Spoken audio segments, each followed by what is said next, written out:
Hello again, everybody, and welcome to the Mike Francesa podcast, part of the Bet Rivers Network. And we join you as we conclude game 162 of the regular season in Major League Baseball. And we know what that means. It means we're going to recap, okay? And one of them will not be a happy recap, as they used to say in the old days. Now, before I get to that, let me get some business out of the way. Bet Rivers Football Squares. Players who place a qualifying same game a parlay of at least $10 on any eligible NFL and NCAA football game will receive one standard entry into the weekly football squares. You can get two, you can get three, four. It's a fun way to play along. Winning standard squares will be awarded a prize of $20 bonus bet. See app and website for more details. And remember, you can sign up free for the Mike Francesa newsletter. You get all different things. Go to MikeFrancesa'Podcast.com, sign up, and it is all free. All right, let's do the easy one first. The Yankees went into today, and I'll get to them in their matchup after I finish with the Mets. The Yankees went into today knowing they needed Toronto to lose. I did not think Toronto would lose. I told people, Yankee fans who texted me yesterday, and different people, I did not think Toronto would lose. I thought Toronto would win. I didn't know if the Yankees would win or not. I didn't think it would matter. I thought what if they blow the game open? They blew the game open, and the Yankees still came from behind. Well, 2-2, won the game, used their relievers, and maybe it was important for them to finish the season with another victory. The Yankees won 8 in a row to end the season. They won 11 of their last 13. I use that, Mark, because their last 13 games, as I stressed to you, were against losing teams.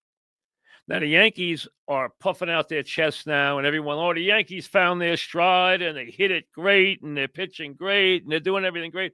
The Yankees, in their last 13 games, did not play a winning team. They played all losing teams. This team beat up on bad teams and did not beat good teams. I still question this team against good teams going into the playoffs, but we'll get to that and the Red Sox in a minute and the matchups.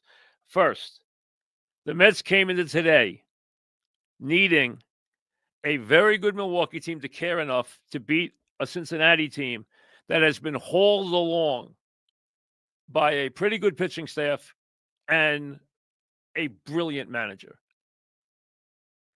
They were 6 games behind the Mets, I think, on Labor Day, either 5 or 6.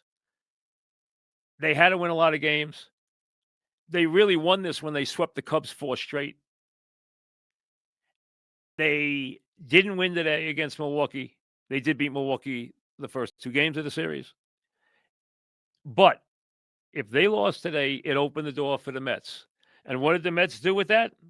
They did exactly what you knew the Mets would do. And when you looked at the schedule, I told you a month ago, hey, Mets finish with the Marlins. You know what that can mean. You know what it has meant historically. You know what the Marlins will try to do. And the Marlins today, after blanking the Mets, who ended their season on a double play by Lindor, okay, and apropos, that's the way it ended, with their big guns waiting on deck, with Alvarez breaking the bat across his knee in the 8th inning after swinging at ball 4, that would have loaded the bases. The Mets could not manage a run against the Marlins today with their playoffs, with an entrance to the playoffs on the line.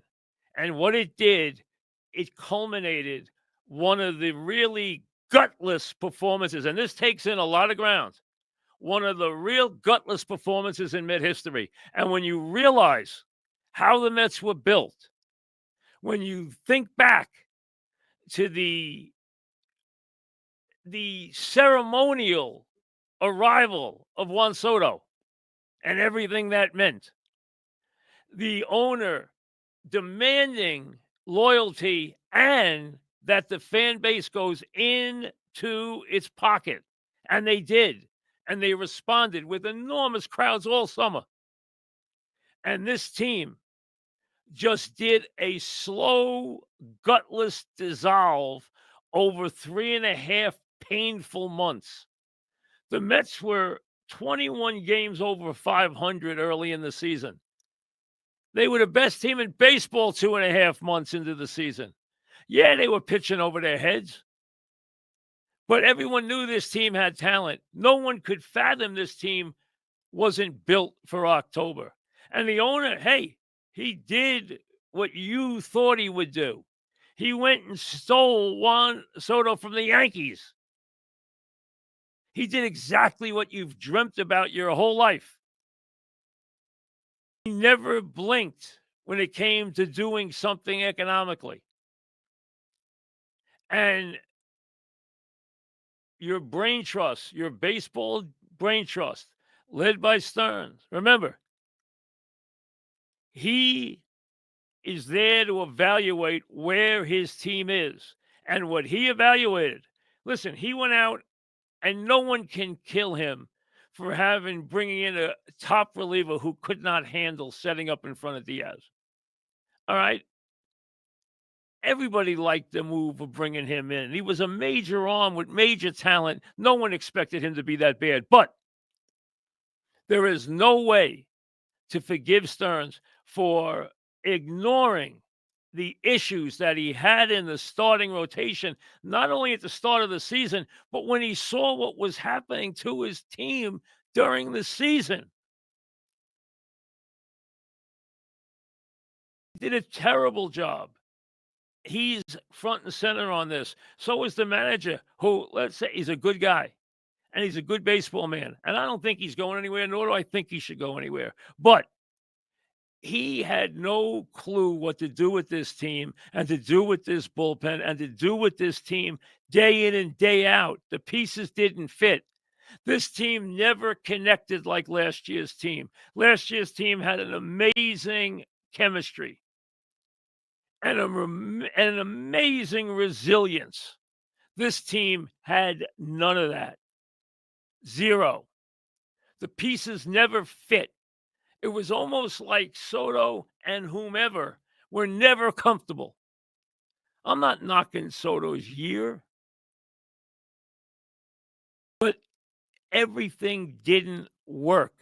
Does Lindor have numbers? Yes. Does Soto have numbers? Yes. Does Alonso have numbers? Yes. And Alonso had a terrific year. And let me say this about Alonso. I don't know if we just saw him play his last game as a Met or not. I don't know what the future is going to hold for him. But I will tell you this. He's a hell of a baseball player. He cares. He shows up every day. He's a terrific teammate. He battled to the end. He got a hit in his last at bat, and he's yelling, "Let's go," to the dugout as he goes to first base.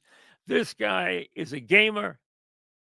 He answered every critic, from the big home run he hit last year right through every at bat of this year. When he was treated terribly in the offseason, he responded in a huge way. If the Mets don't want him, somebody's going to get a really good baseball player. A really, really good baseball player. And a good teammate. And I think a winning player. But let's be honest. What this Met team did to have this collection of players together and not make the playoffs after their start, and to not make the playoffs in this expanded joke in terms of baseball playoff expansion. Joke. Okay? Listen, I understand the economics of the postseason now in all sports. We all do. We understand how the game is played now. We understand what the regular season is. And more, even in a series and in a sport where you play 162 regular season games, it has become much more of a setup than it ever was. Because now it is October that dictates in baseball. But you have to get there. And we all thought, and listen, I'm at the top of the list. Did I think the Mets will make the playoffs? I never thought they'd win the division for months now, but I never thought they wouldn't make the playoffs. I never thought they would be this Gutless. I never thought that they would not figure it out to this extent. I never thought their pitching would dissolve as badly as it did, but not just their pitching. They were a top-heavy lineup all year. They became a bad defensive team. They became a bad situational team, and they became a bunch of gutless bums. That's what they were down the stretch. There's no other way to categorize it. That team has way, way too much talent. You wanna look at their lineup or their roster against the Cincinnati Reds? Hey, the Cincinnati Reds they got a couple of young, good arms. But what they had was they had a cohesiveness and a toughness that was basically put into them by a manager who is as gifted as any manager of the last generation. It is amazing what he's able to breathe into a team. And I'm sure the Reds aren't going to hang around very long. Going to play the Dodgers, not going to be any fun. We know that. Dodgers have big plans. They're getting better. They're getting healthier. They're finding their stride. Just like it looks like the Yankees are. But I would be cautious. Well, I'll get to the Yankees in a minute, but I'd still be cautious about them. Some things still worry me about them. To me, they're still the bully bunch they've been all year. And yeah, they beat the bad teams. They always have. That's why those last 13 games, and they almost won all of them. They went 11-2, 8 in a row to finish the season. And it still didn't yield them a division title. I didn't think it would. I think they spotted them too many games, and it turned out to be the tiebreaker. That was the difference. Toronto righted the ship in time to hold the Yankees off. Now the Yankees will meet a familiar foe Tuesday night, and I understand. I understand that it's the Red Sox, and that's always a scary proposition. But to me, you know what? When you look at it, we know the Yankees, if they play well, are better than most of these teams. If they play well against teams that are good. Now, the Red Sox match up pretty well against them, but I'll get to that. I want to get back to the Mets for a second. Because I don't think the Mets ran a really weird curve this year. Their fans were so bolstered by Soto leaving the Yankees for the Mets and what that signified for their franchise. And then the idea, the silliness of the season as to, who is the team in town, who is the player, and that's all answered at the end of the season. It's not answered in the beginning of the season. It's not answered during the season. It's answered now. That's when it's answered. And the Mets aren't even going to take part. The fact that they are not in this postseason competition with that team, with that talent, is an utter disgrace. And those players better take a long, hard look. And I'm sure this owner was going to get a little cranky here. But hey, he's too smart a guy to do the impetuous thing. So I don't expect any craziness out of him. I know some people think heads are going to roll. I don't know that that's going to happen. Will it make him more aggressive? I think so. The bottom line is this is not the time to look at what the Mets have going forward. It's about answering the question of why this group was such a gutless collection of underachievers. And this didn't play out over a week or 2 weeks. This wasn't a team that just hit the skids late. This was a slow drip that started in late June and never, ever got solved. This was something they saw coming in July. Drip, drip. August, drip, drip. September, more of the same. It was there week after week, game after game, when things never, ever got back to where they needed to be. They played 38 and 55. 38 and 55 in their last 93 ball games. That's almost 2/3 of the season. After a terrific first, till June 13th, first 2.5 months,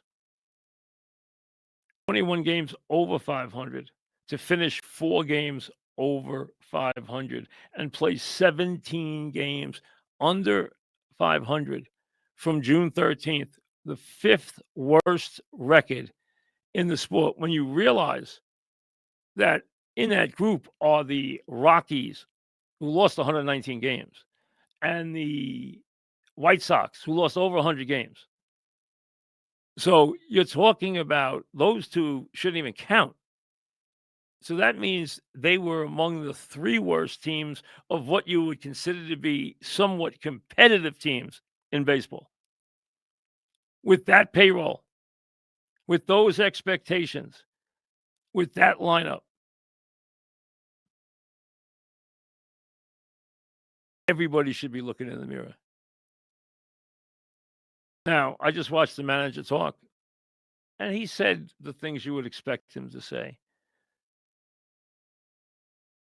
And took the blame and said he has a lot of examining to do. And listen, I expect him to do all that. He's a stand-up guy. He's a solid baseball guy. He's a stand-up guy. Did he do a good job? No. Because he couldn't figure out how to plug these leaks, and they couldn't figure out how to plug these leaks. And they wound up taking a pitching staff and watching it completely disintegrate to where the starters were so ineffective they ruined whatever you had in the bullpen. And then you tried to rely on a bunch of kids to take you home. It was really a ridiculous plan. And it didn't work. This is such a colossal failure. This is one of the great, colossal, gutless collapses that we have seen from a team with talent in a very long time. There are bad teams. That's not them. They aren't a bad team. They're a gutless bunch of underachievers. That's what they are. Gutless to the core as a group. They should be ashamed of themselves. I understand that this is part of being a Met fan, just like it's the same old Jets all the time, and we always hear the same stories and everything else. The bottom line is, you thought that this team, with this owner, with their resources, with their plans, were not going to fall back into these kinds of performances anymore. You know what? Despite all of Cohen's money, despite all of his bravado and all the little bells and whistles around Citi Field, and all the different things that the Mets have put forth, including their astronomical payroll, still the Mets. They're still the Mets, and that's not good enough. Now to the Yankees. I have to tell you, I wanted the Yankees to play the Red Sox. I admit it, okay? I know the idea is for the Yankees to win the World Series. Everyone goes crazy. But you know what? I care about more the competition and the drama of it. I've seen a million World Series. You know what? I want to see one that interests me. I don't want them to be getting buys, and I want them to face challenges. And if they win, God bless them. I love that it's the Yankees and the Red Sox, and I think the Red Sox are a bad matchup for the Yankees. Or the better way to put it is they're a dangerous matchup for the Yankees. Are they better? Oh, their lineup doesn't compare. I mean, the Yankees Look how many home runs the Yankees hit. I mean, think about it. You go down the list. I mean, this is reminiscent of the 61 Yankees. I mean, when you think about it and you look at these final numbers, I mean, these numbers they're insane. Let's be honest. I mean, you think about the 61 Yankees. Man, Lamaris hit 115 home runs between them. Okay, we've never seen anything exactly like that.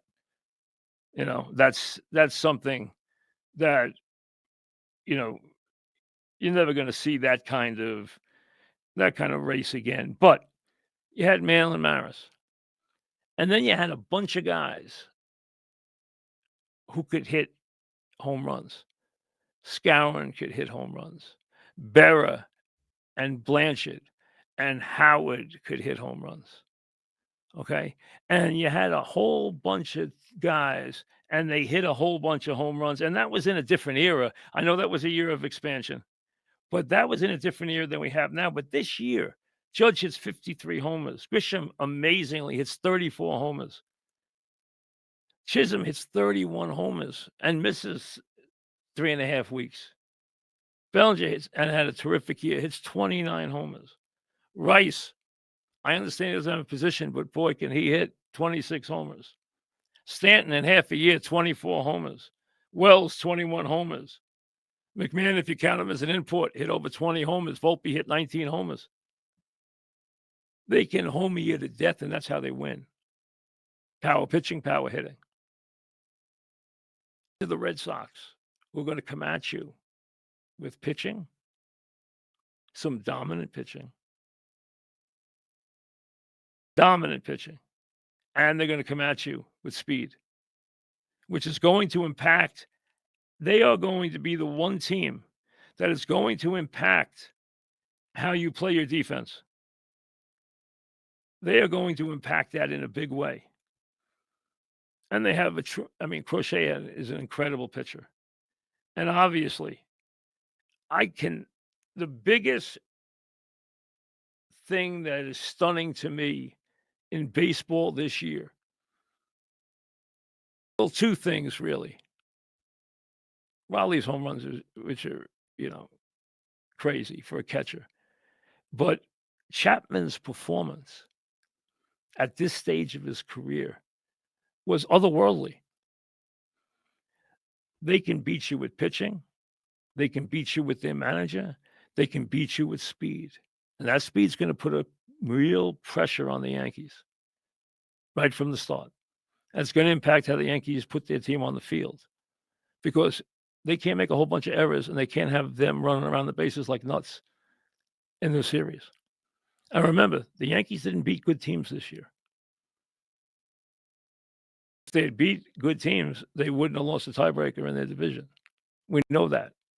They got fat late. They got better late, but they got fat late on the easy part of the schedule. They didn't lose these games. They finished with 8 straight wins. They won 11 of the last 13. They won 30 of the last 45, whatever it was. They won a lot of games late. And now, yes, they're home, and that's important. Okay. But these series are tricky because you can get behind the 8 ball right away. I mean, right away, without any question. So with that being the case, and we'll wait a day, let the smoke clear, and then I'll give you my predictions for each of the series. If you're just wondering, okay, and I don't know, let me see if they put the times in yet for Tuesday. I don't think they did yet. The Yankees are going to be at night, but I didn't see the times yet for Tuesday. Let me see. The matchups are set, but I don't think we are.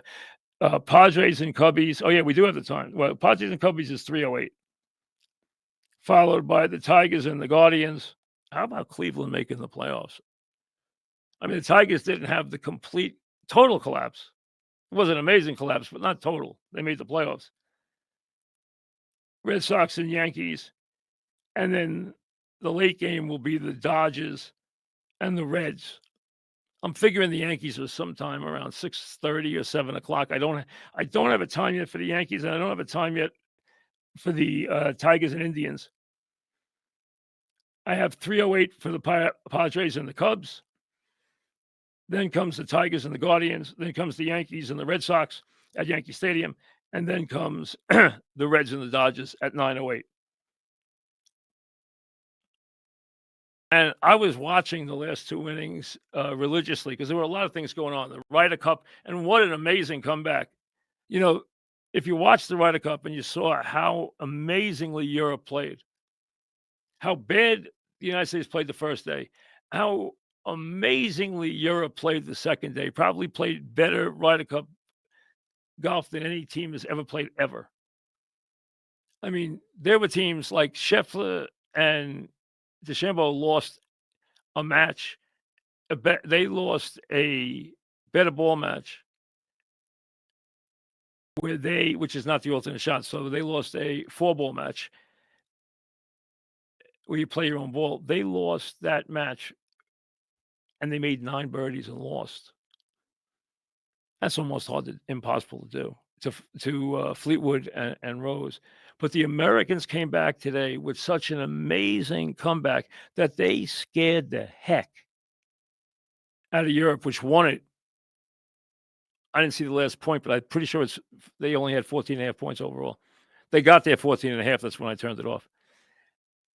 America played unbelievably and vindicated Keegan Bradley today in a big way, and really came back, and that was very exciting. On a day when the Giants start dart and actually win a game, unfortunately lose neighbors, and then we get ready for the baseball. And, Toronto had to lead the whole game. They scored 5 in the first. They got this 5-4. Then they made it 6-4, 8-4, 13-4. And the Yankees won a game they didn't have to win because Toronto was going to win that game. So the Yankees knew they were going to get ready for the Red Sox on Tuesday, which will be a lot of fun. And, hey, if you're a Yankee fan, think about it. You're getting ready for a game in the Bronx in October on Tuesday night. I understand you have to deal with Jewish holidays. Some of the folks have to deal with Jewish holidays. You're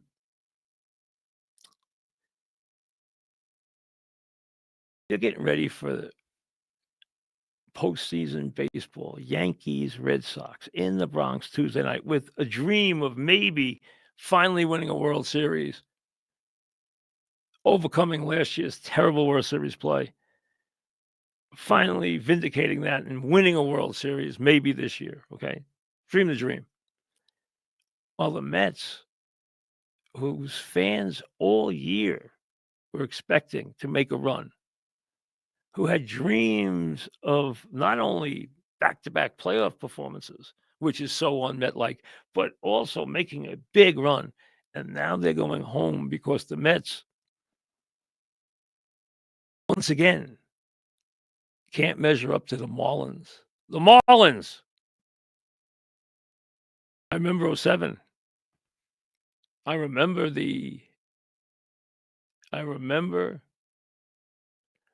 my monologue the next day when I said this Met team's never going to win, and I would separate the players now. And the Met players got mad at me about that. One in particular. And I said, hey, I'd break the team up. That's how little I thought of their finish that year. And I'll tell you right now, I'd take a serious look at this team right now because there's something. Listen, Soto's the foundation. You've made that very clear. I know they love Lindor. I've heard rumblings about Lindor and Soto. I don't know if they're true or not. I don't know. That could be just talk. I don't know. But there is a serious lack of chemistry on this group. A year after there was an incredible chemistry in last year's group. And that matters down the stretch. So I was saying I watched the game, and let me tell you something. if you've listened to me through the years, going back to when Keith started, and Doug and I were Keith's biggest proponents, fans of him getting on the air, and we wanted him to be one of the broadcasters, and there was a lot of back and forth in those days about that. And I thought he was terrific from the beginning. And I've said many times, those guys are the best broadcast team, the three of them together in baseball. It's a perfect fit. Ronnie's very intelligent. Keith's a brilliant baseball guy, and he was a brilliant baseball player. Gary is a great nuts and bolts broadcaster who has really learned to be a TV guy from having been, in my estimation, the number 2 radio guy in the country behind Scully when Scully was still doing it. But let me say this. You're in New York. I understand you're the Mets and it's a tough day, but you got to know who the Yankees are playing in the postseason. You can't get that wrong when Toronto's up 13-4 and not know who the Yankees are playing in the first round. That's crazy. That's crazy. You got to know that. I understand you don't care about the Yankees. I understand the Yankees is a dirty word, but still, you got to know who the Yankees are going to play. I'm shocked. I'm shocked that all three of those guys, they're all smart guys. And like I said, they're a great team. Great team. They've had a great 20 years. They're the best. But I was stunned that they didn't know who the Yankees were playing. I was really shocked by that. I expect better from them. And they didn't. The Yankees are playing the Red Sox. And I'll tell you, for one, I'm looking forward to it. And for you Met fans, you have my sympathies. You showed up. You kept, in my mind, your owner kept his part of the bargain. Met fans kept your part of the bargain. Management and the players failed miserably. They owe you a lot more. They should all be extremely ashamed of what they accomplished or what they failed to accomplish. We'll see you later.